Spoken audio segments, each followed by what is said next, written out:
This isn't just a threat to San Francisco. Sometimes housing gets portrayed as a San Francisco Bay Area problem. This is a contagion that is moving around the state, that is spreading like wildfire. Parts of California that always were considered affordable aren't anymore.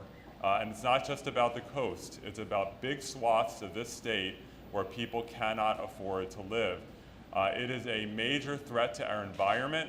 We know that 40% of carbon emissions in California come from transportation. And as we shove people into longer and longer commutes because they can't afford to live near where they work, all we do is undermine our own climate goals.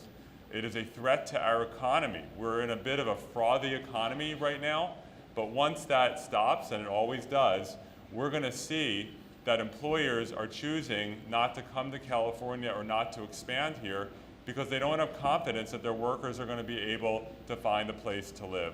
So we have to address this aggressively.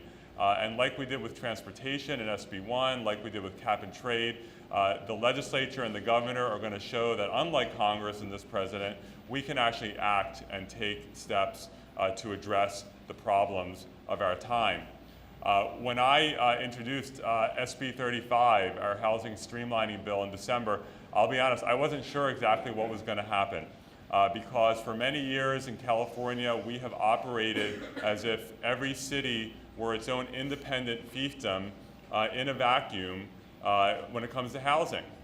And it's time for that to change.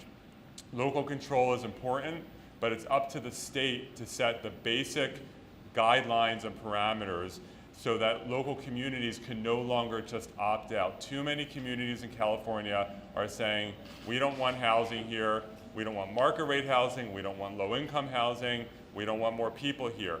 That doesn't work anymore. We're all interdependent, and every decision that a community makes affects other communities. And so SB35 in combination with this package will help us expedite the construction of new housing.